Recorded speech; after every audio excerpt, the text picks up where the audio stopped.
Hello, and welcome to my channel.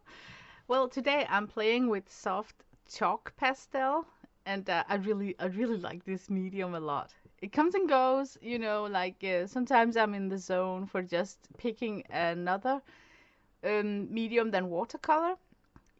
I am a watercolor freak, but it can be a little bit tedious just hanging around with the same art supply all the time. So it is so cool that we have so much diversity when it comes to colors and pigments. And in this case here, it's a chalk pastel. And I really like the way that you can get hands down, using your fingers to smear out. I don't know, it's just, I love that randomness of it, where you don't need to be so hung up on detail. So creating this wild background, when I saw Lindsay the Frugal Crafter do it, I was like, I have to try it. So this is me trying a rendition of something that Lindsay uploaded about 2 years ago, where she did a pastel drawing painting three birch trees in the front. I'm just getting sick of that rule about uneven numbers, like 3, 5, 7. So I'm kind of a little rebel in this one and not following her tutorial, you could call it, from start to end because I only got like two birch trees. And I think it's because that third tree that she put into her drawing covered up so much pretty in the background because the trunk of the trees are just so fat. But what I loved when I watched her video was the saturation of the colors, those really bright pastel colors, and then just the feeling of smearing them out, letting the powder just blend and mix into each other is a feast for me for some reason. I must have a very boring life. But oh my God, I was lying in the couch and then I just started binge watching her reviews of soft pastels, and it just kept on and on and on. Her collection of soft pastels are so humongous. She had stuff that I didn't even knew existed, so I kept on getting suggestions about the next brand, and the next brand. So what I learned from watching her was also that she flung out this 72 pastel set from Arteza, and it is completely identical with my 72 pastel set from Ohuhu. So it's a white label, and the price is, kind of the same. So it's not like you're gonna save money buying the one over the other. But it was just, yeah, a day I had on the couch binge watching all her pastels, and she have had apparently twice pastel sections where she dedicated 1 month just using soft pastels. And I think she also is selling a pastel course or something. I haven't bought any of those because monkey see, monkey do. So when I watch one of her uploads where she's playing with pastels, it inspires me to do the same, and then for some reason my memory can just recall her drawing. I don't know. Yeah, it's actually, guys, I've been painting and drawing since I would say 2017, and it's been 8 years, and now I am such a retard in my brain that I can watch a tutorial and then chop it up in sections, like first do this, then that, then this, and then the final top coat. Isn't it crazy? But I can't even do it when I'm in the kitchen trying to do a recipe that I did like 4 months ago or 5 months, like half a year back. I can't memorize a recipe. But I can view a speed painting of somebody painting something, and then my brain is able to sort of dissect into section, like first you do this, like all the step outs, not all of them, but like the important ones. So when that happens, I really feel that I'm in the zone, and that kind of happens with this drawing here because I had a very good fundamental idea of how she built up her pastel drawing, and I just wanted to follow along in my head. And it's really freeing me up when I don't have a reference picture, and I can more like be super intuitive, and then just yeah, it doesn't happen a lot. Maybe you don't know what I'm talking about. But if you're trying to paint something from a reference, it's kind of tight, you know. You have to follow something. It's like, and you can completely constantly compare your work with your reference picture, and you start judging yourself and whatnot. But sometimes we are having painting sessions that's super loose and intuitive, and then just filled with joy and time flow, and you just want to keep being in that zone. So what happened on this pastel drawing here was that I didn't want to stop it.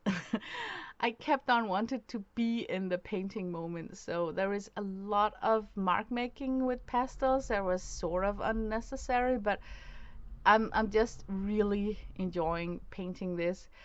And I kind of like that I just turned on the camera and shot the pie hole and didn't think about making this into a live art video where I also had to ponder about what I'm gonna say, you know. So it was like totally just a fun session. Here I am using her suggestion about trying to take a tissue paper and then wrapping or like rubbing out the excess pastel, because I'm gonna come on top of this area with white. So sorry for the light in this upload here. I'm so sorry.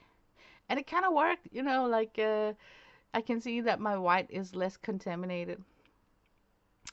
What I loved about the way that Lindsay did this drawing here was that she used some unusual colors. She used um, lilac, like this lilac here that I'm using, like a lavender. Very unusual for me to think like that when painting in birch trees. And then she also used some red branches in the bottom of the drawing, and those two add-ons made me want to try this out. I also saw how she was kind of thinking color theory, like she put light blue shades on the tree trunk next to where the background had orange. And I just kind of like that way of thinking, because it makes it more fun when you have to add colors. And I broke out my Mungyo Soft Pastel set. That's the set you can see here on my workspace right now.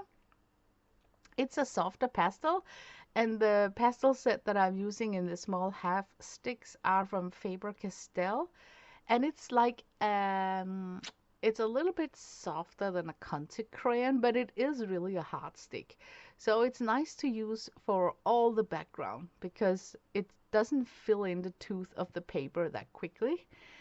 But the soft sticks from Mungyo are more soft and like a creamy soft consistent, if that's possible to describe it like that. So it will fill out and clog out the tooth of the paper much faster, so I wouldn't use those for the background. The paper I'm working on is a mixed media paper that I glued to a chipboard, and I needed a firm and sturdy background because you need to tap off the excess powder into your bin. You know, you don't want to blow it around in the room or in your own face. So it's always nice to lock your sheet of paper onto something sturdy. And then I took clear gesso and gave it 2 coats to apply some sort of tooth to the hot press mixed media paper surface, and it worked just wonderfully. At the moment, I don't like the pastel paper that I got. I got some pastel paper that got a texture that I think is not likable to work on. So after watching Lindsay the Frugal Crafter, she recommended Canson Mixed Media Sand Grain paper. So I think I actually wrote it down on my want list because I think I want to try that paper pad. So yeah. But in lack of having sand grain paper, I just used the clear gesso and it just seems to work out fine. Lindsay, the frugal crafter, used a lot of unusual colors in her tree trunks, like soft pink and soft blue, lavender, and then the branches of birch trees are darker. They're not like white. So I, with joy, grabbed that um, purple aubergine kind of color, and it was so delightful. I don't know, it's just something really likable about, painting with those kind of colors. So I tried to put in a lot of marks, and I followed her suggestions about the striation on the stem have to be a little bit curved in the bottom, more straight on in the middle of the tree, and then start curving a little bit in the top of the tree. And I did it okay. I mean, it's just, yeah, I really like this. Yeah, I cannot express how happy I feel to paint with pastels. The color payoff is just instant. And most of the sticks are somewhat opaque, so you get like this instant opaque color slam on your page. I really like that. I think that's also why I like gouache, because it's just bright colors that are opaque. There's something really likable about that sometimes. So, but hey, I feel that I was really rough on my pastels, especially that half stick from Faber Castell. But look how durable they are. So don't underestimate a half stick set as just a small tester set. They last a surprisingly long time. The powder is packed very dense, so you are able to make fine lines, like if you are using like a pastel pencil or something, and you can constantly find a pointed tip on them for precision mark making. So I really like those. They're nice. But thank you so much for watching this far. I wish you a super nice weekend. Please hit the thumbs up if you liked what I showed here. It really helps my channel. So I am so grateful if you would take the time to just give me a little thumbs up. It helps the algorithm. And here I really like the bottom of the drawing with all those red branches. I think it was a clever color suggestion to mix everything up a little bit. So yeah, now I'm just gonna spray fixative it and then put it aside. I had a happy painting session. Bye bye.